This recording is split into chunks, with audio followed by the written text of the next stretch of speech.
Бәріне сәлем. Бүгін осындай французский макарон пирожныйын фисташка начинкамен жасап үйренеміз.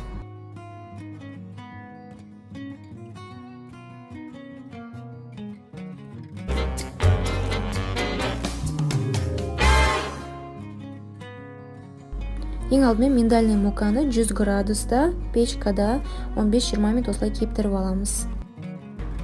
Енді бізге 165 грамм қант қажет, жаңағы кептірілген миндальный мука және 100 грамм сахарный пудра және 3 жұмыртқаның ағы қажет болады. Алдымен сахарный пудраны миндальный мукаға осылай үгітіп аламыз, сосын екеуін бірге қосып ситаменен үгітіп шығамыз, барлығын майдалап.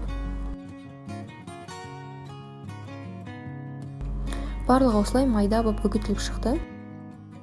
Енді біз меренга дайындайтын боламыз. Ол үшін жаңа жұмыртқаның ағына қантты қосып, екеуін бірге газда жақсылап ертіп аламыз. Ертіп жатқан кезде үнемі араластырып тұрамыз, өйткені жұмыртқа пісіп қалмау керек ішіндегі. Ертіп болып, барлығын кухонный комбайнға салып, жоғары жылдамдықта айналдырамыз.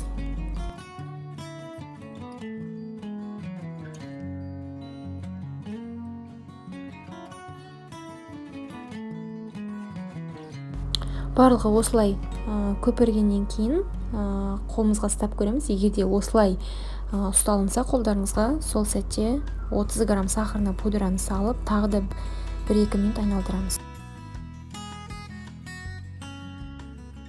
Дайын болған меренгаға жаңағы миндальный мука мен сахарный пудраның қосындысын осыған араластырамыз.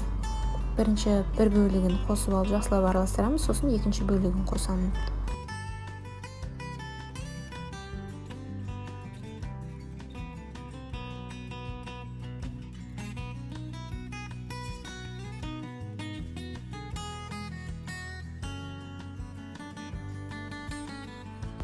Осымен біздің масса дайын болды. Бұны 3-ке бөліп аламын. 3-ке бөліп, әрқайсының түсін әртүрлі бояймын. Сіздер әртүрлі түске красительдердің көмегімен боясаңыз да болады, немесе жай ғана ақ түсті қылып пісіріп алсаңыз да болады. Кондитерский мешокқа саламыз. Мешоктың басына вопипайдың насадкасын кигізсеңіз де болады, немесе сол мешоктың басын жай ғана қырып қоюға да болады.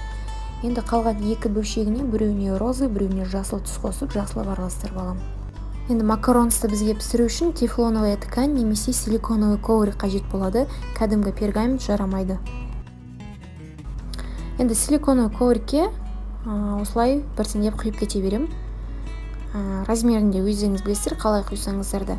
Немесе осындай силиконовый ковриктерде арнайы макаронсқа арнап осы шеңберлерді жасап қойған, сол шеңберлердің бойымен жасасаңыздар да болады. Барлығын құйып болған соң, осы силиконовый коврикті қатты сілкіп жерге ұратын боламыз. Сонда құйып шыққан макаронстардың ішіндегі ауалар шығып кетеді де, піскен кезінде бір тегіс болып шығады. Мен енді келесі бөлігін осындай тефлоновый тканьға құйып шықтым. Бұны да құйып болып, барлығын сілкіп ұрып, ішіндегі ауасын шығарамыз. Макаронстың барлығын құйып болған соң 20 минут тиіспей жай ғана қойып қою қажет. Сосын бетін саусақпен ұстап көреміз. Егерде бетінде кішкентай қатпашық пайда болған болса, онда сол кезде печкаға саламыз. Печка 135 градуста тұру қажет, 15-20 минутта пісіп шығады. Менің макаронстарым мына пісіп шықты, астындағы юбочкасы көтерілген. Енді суыған соң құрастыратын боламыз.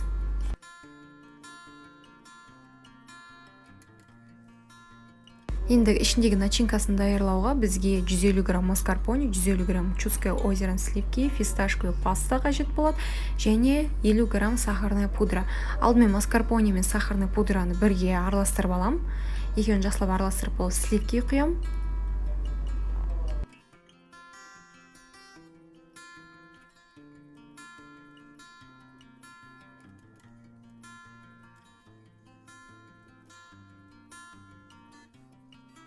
Енді барлығын қоюланғанға дейін араластырып, сосын барып үстінен фисташковый пастаны қосып, барлығын бірге жақсылап араластырамыз.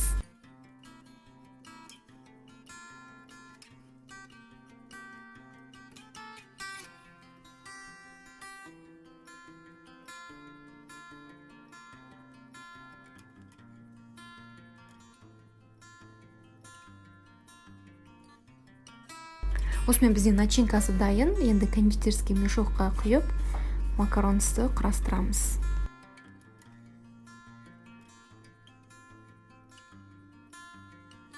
Енді макаронстың барлығын жақсылап кептіріп аламыз. Сосын барып ішіне начинкасын құямыз. Еш қиындығы жоқ, начинканы құйып, осылай құрастырып кете береміз. Және барлығын құрастырып болған соң 4-5 сағатқа тоңазытқышқа қойып қоямыз. Ішіндегі начинкасымен жақсылап сіңуі қажет.